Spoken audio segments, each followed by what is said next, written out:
Hello, I'm Tanilla. I work at the Moore Library and this video is for all ages. Today we're going to explore Oklahoma bats and the benefits they offer to our ecosystem. There are 24 different species of bats observed in Oklahoma. Different species of bats will eat bugs, fruit, nectar, fish, frogs, birds, and mammal blood, most commonly cattle. All Oklahoma bats eat insects. Most insect-eater bats will migrate south where bugs are still available to eat in the winter, but some can hibernate throughout the winter in caves like Alabaster Caverns or caves in Arkansas. Bats are important to our agricultural ecosystem as well as cave ecosystems. Outside of caves, bats consume insects that cause agricultural and forest damage. The more insects bats eat, the less pesticides farmers have to use. Inside caves, bats play a role in cave ecosystems by providing nutrients for other cave life with their guano. Guano, or bat droppings, fuel and fertilize the fungi and bacteria that cave creatures such as salamanders, insects, fish, and crayfish need to survive. As part of the greater ecosystem, bats themselves provide food as prey for other animals such as snakes and owls. One way to support bats is to put up a bat house, or in this case, a Bat Motel. Bat houses come in various shapes and sizes depending on the bats for which you are trying to make a home. Bat houses can be purchased, or if you're handy, you can build your own.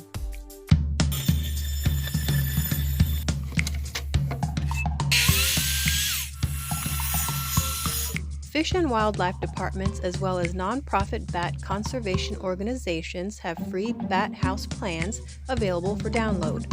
However, there are some considerations to bear in mind before you purchase or build a bat house. The requirements to host a bat house include temperature, water source, height above the ground, and safety.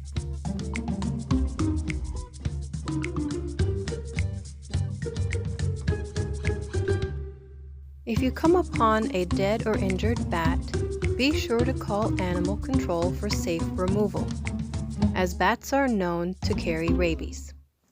Bat houses should be placed on the east or southeast side of a structure where it is warm, but not so hot that the bats may overheat in the summer.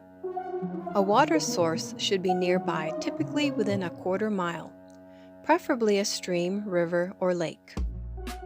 All bat houses should be mounted at least 10 feet above ground, but 12 to 20 feet is better for ease of access and wind protection. They should also be at least 20 feet away from trees and wires. The distances keep them safe from predators, and some bats need a certain drop in order to gain flight. For your safety, don't place the bat house above a window or where the bat guano will cause problems. It may take up to a year for bats to populate a house you put up. So test different locations and heights if the bats never roost. You can help to attract bats by planting native night-blooming flowers such as moonflower, cornflower, the common 4 o'clock, phlox, and salvia. Care and maintenance for your bat house is fairly simple. Before the bats return in the spring, make sure the bat house is clear of any wasp nests, bird nests, and caulk any areas around the top or sides that may cause drafts. This will ensure the bats find your bat house a clean and inviting place to stay for the summer.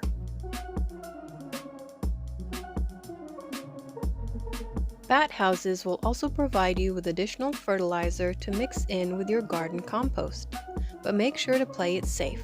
Don't collect guano while bats are around, don't collect guano while it is fresh, and wear a mask when collecting dried guano for fertilizer due to exposure to fungal spores.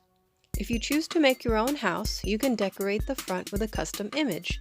This image and the 3D printed bats were created with help from the Maker Mobile located at our Norman West branch. Laser engraving, CNC router cutting, and 3D printing is available at the Maker Lab at Norman Central or the Maker Mobile at Norman West. Thanks for watching, and check out these awesome titles to learn more about bats.